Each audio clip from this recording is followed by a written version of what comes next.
I have an idea for a game.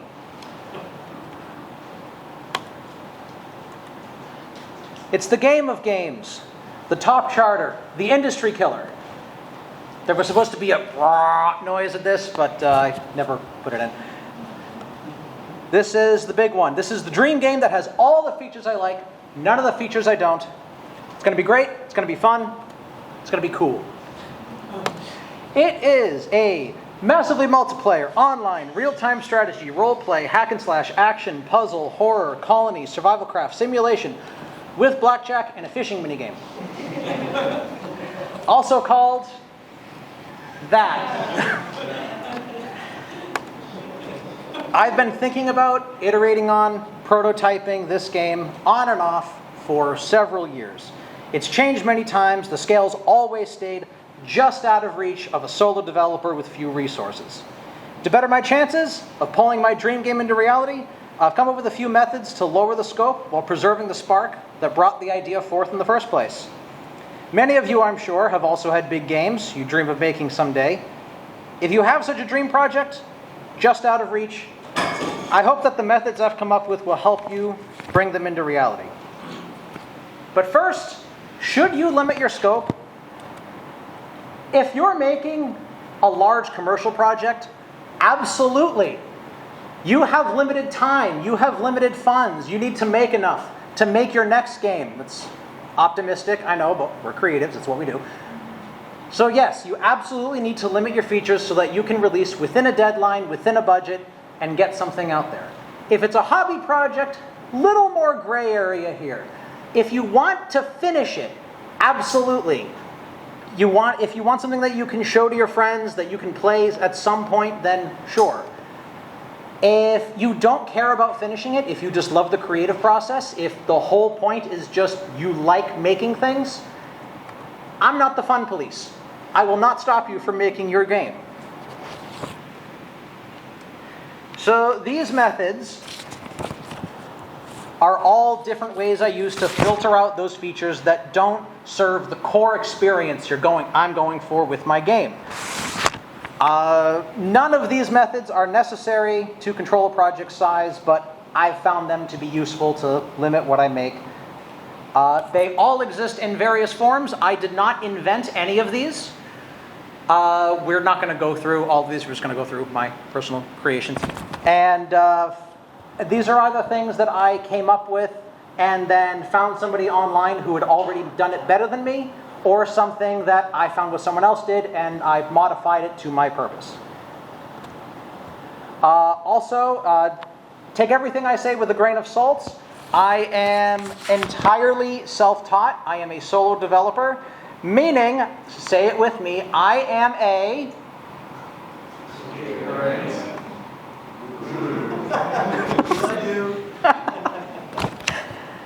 All right, let's get on it.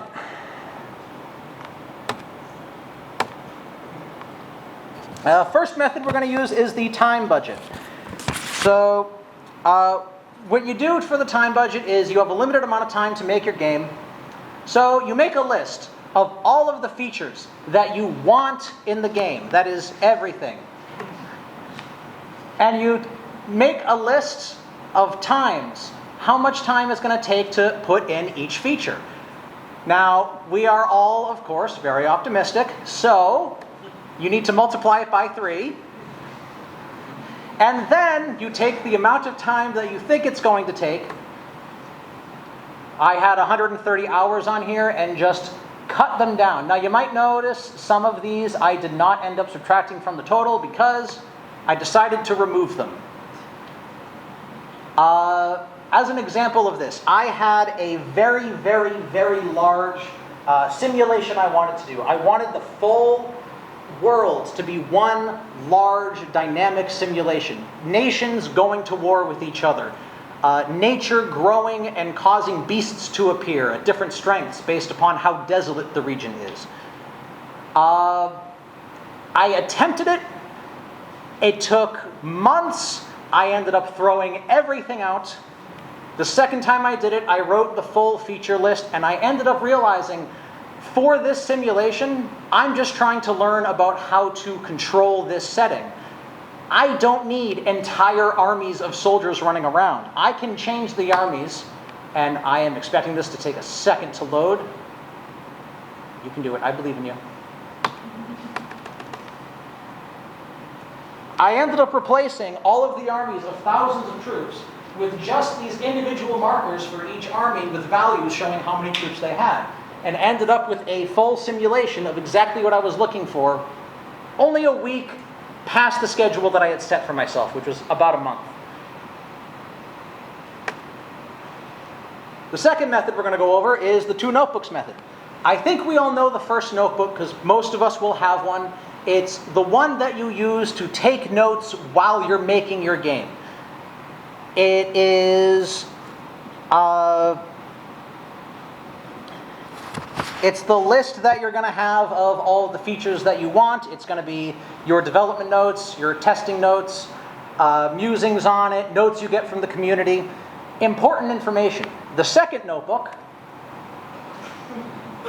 is all of the nonsense that you don't need to finish your game. It's stuff that you should not be doing right now. It's stuff that you want in it, but you really don't have the time for it. And possibly DLC material if you want. You can go visit again after the fact.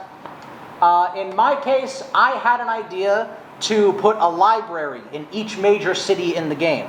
Each library was going to have a ton of books that players could read. There were going to be lore books. There was going to be strategy guides. There was going to be the entire library of Project Gutenberg, which is 60,000 books. I have no idea how I would do this. This is not something that serves the core premise of the game. It would take way too long to do. So I took notes on it in a separate notebook away from the main one so that I don't think about this over time. It's just something that I can have, so if I finish the game and I'm looking for more stuff to add to it, or if another feature doesn't work and I need something to fill it out, I have this. Lastly is the scene method. Think of your game. Think of all the features that are going to be in it. Okay, now throw all those thoughts out. Think of 1 minute. Think of one scene, one thing that you want the players to experience. What do you want them to see? What do you want them to feel? What do you want them to talk about with their friends after they play your game? You're going to build an experience that just covers that 1 minute, just the features that are the core experience of what you want your game to be. In my case, for my next, probably final prototype, it's going to be a little hunting sim. You go out, you get a quest to hunt down some wolves, to cull their population. They're starting to attack villagers, something like that. And you go out, you follow the trail of the wolves into the woods. Through the woods, maybe you fight a couple of them, and you end up in a clearing. And there is a battle going on in that clearing. Hundreds of soldiers charging at each other. Now, what's necessary to make that? Well, you don't really need a full inventory system because you just have arrows, maybe you have a couple of health potions, maybe some wolf pelts that you collect along the way. So you don't need the full inventory system, you just need an item counter. You don't need a full quest system because there's only one quest. So just the basic setup for that. You don't need a full battle AI set so that the armies move with tactics. You just need a bunch of guys to charge at each other and start killing each other. When you make that, you can show it to your friends. You can show it to your relatives. You can show it to random people on the street. And you get an idea from their input of what features will best serve the game's core experience. And from that, you can then take this and then expand it to add those features in. And by the end of it, you have a finished game. I had a whole speech at the end, but I lost it, so... Questions?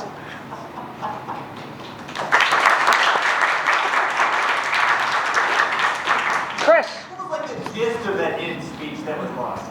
Huh? TLDR. What was the gist of the missing speech? Generally, I hope that these were helpful to you. They're useful to me. That was, yeah, basically it. Chris? Can you ever take ideas from the second notebook, or is it just a like graveyard for that? So it's mostly a graveyard because usually when you go back and look at those ideas, you'll realize they were terrible on second viewing. But sometimes you realize that there's like something really good about them, and if there is time to add that in, then yeah, definitely you can pull it in. Jay? Okay, 2 questions.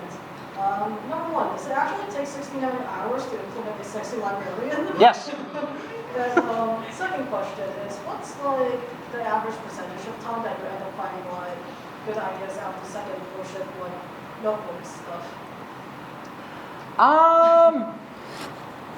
Vast majority of it ends up getting thrown out. It usually depends on if you find features in the main game that just don't work and you need something to go in that place. But I'd say half of them get revisited, if not in the game itself, then in a separate game where it would be a cool feature to have. It's really good for ideation for your next game too. I might have missed it. So are you using all of these different concepts in all of the games that you're developing, or the game that you're developing, or is it kind of like this one works for this, like maybe I'll do 2 notebooks and then seeing maybe next project? Usually two notebooks works best when you're in the middle of development, whereas the scene method works best at the very, very start of development, Right. and the timeline, same, start. Yeah, makes sense. Yeah. Next question?